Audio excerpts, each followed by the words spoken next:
Dan pemirsa, kita akan membahas lebih lanjut terkait dengan defisit beras dan kenaikan harga beras yang cukup tinggi terjadi di sejumlah daerah. Kita langsung bergabung dengan Direktur Selyus Bima Yudhistira.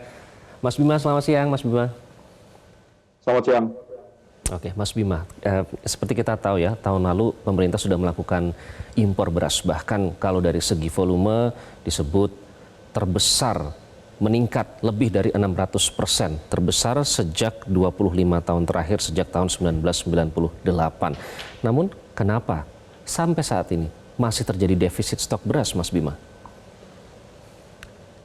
Ya, kita melihat bahwa kondisi beras ini memang cukup mengkhawatirkan. Sekarang ini mengulang lagi peristiwa yang terjadi pada minyak goreng. Kita juga nggak boleh lupa pada waktu minyak goreng terjadi pembatasan pembelian di minimarket. Ini sekarang hampir sama. Nah, pertanyaannya adalah beras yang ada di minimarket itu adalah beras premium atau beras medium. Sementara yang pemerintah lakukan impor dari tahun sebelumnya yang tinggi sekali, itu adalah beras peruntukan untuk CBP, cadangan beras pemerintah. Dan ini kan digunakan untuk keperluan bansos, kemudian operasi pasar di pasar tradisional, yang harusnya segmentasinya pun berbeda. Nah, sekarang terjadi pembatasan di minimarket, ini ada apa? Jadi artinya, ini kekhawatiran bahwa kelas menengah ini di Indonesia, terutama di perkotaan, ini juga terdampak juga dengan adanya penyusutan dari stok beras secara keseluruhan, mau beras pemerintah, mau beras premium, medium, itu semuanya mengalami kekurangan stok. Dan juga kita melihat bahwa terjadi anomali di mana impornya sudah sangat besar, bahkan terbesar tadi disebutkan, tetapi belum mampu juga menstabilkan harga dan meningkatkan pasokan. Saya pikir ini situasi karena salah manajemen, dan juga kedua adalah siklus setiap kali tahun pemilu. Memang setiap kali ada pemilu, ini ada kecenderungan satu tahun sebelumnya impor besar-besaran, kemudian pada saat terjadinya masa kampanye dan pemilu, ini ada perebutan beras, karena beras ini akan digunakan untuk bansos juga, artinya ini di luar dari konsumsi secara normal, dan juga digunakan sebagai salah satu bentuk untuk kita sebut sebagai kampanye gelap. Kita sebut sebagai cara untuk para kandidat tertentu, oknum tertentu, misalnya membagikan beras kepada calon pemilih, sehingga mereka bisa datang untuk memilih mereka yang mendapatkan atau membagikan misalnya beras ataupun pangan. Nah, ini siklusnya setiap 5 tahun sekali hampir sama, dan terjadi lagi di 2024. Jadi kalau hanya sekedar konsumsi dari masyarakat, harusnya bisa ditutup oleh adanya beras dari impor atau cadangan beras pemerintah. Tapi ketika ini sudah mengalami kekurangan, bahkan di minimarket, retail modern, sampai ada pembatasan beberapa waktu terakhir, ini kecenderungannya adalah ada tarik-menarik untuk kepentingan beras politik. Beras politik ini maksudnya adalah beras bansos karena pemilu, dan juga karena adanya pembagian beras di luar dari kewajaran ya tadi, untuk salah satu bentuk politisasi pembagian beras ke orang-orang miskin untuk memilih.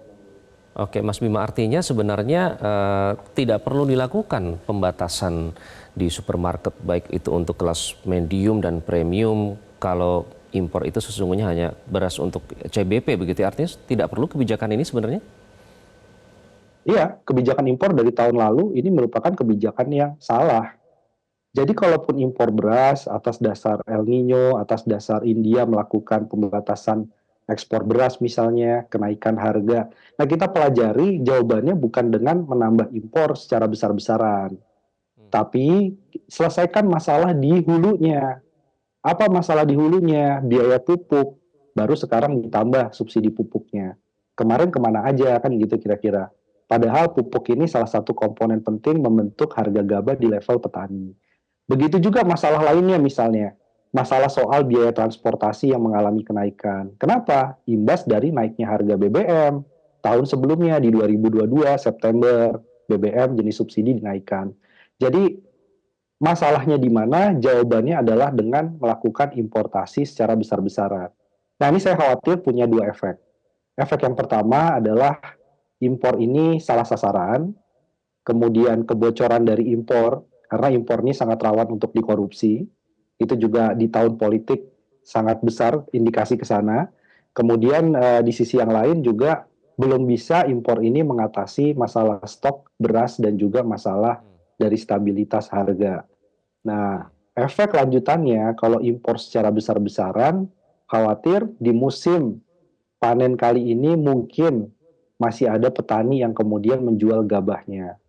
Tapi di musim panen 2025 misalnya, itu sudah berkurang sekali petani karena mereka melihat pemerintah akan melakukan impor 3 juta ton rencananya, sementara ini memukul harga gabah di level petani, biaya produksi tidak diselesaikan dengan baik, jumlah petani akan menurun, luasan lahan panennya juga akan menurun, maka kita akan menghadapi situasi yang lebih beresiko dari sisi harga dan stok kebutuhan beras masyarakat, terutama rumah tangga, itu di 2025 ke depan. Nah, 2024 ini juga sudah salah satu indikator merah sebenarnya dari manajemen perberasan kita. Sebentar lagi Ramadan, Lebaran, permintaan secara tahunan biasanya mengalami kenaikan untuk beras, tapi kondisi Lebaran dan Ramadan 2024 adalah salah satu yang paling mencemaskan untuk stok dan stabilitas harga Mas pangan. Bima, Serikat Dibandingkan Petani dengan Indonesia sempat 5 berunjuk tahun rasa ya. terakhir.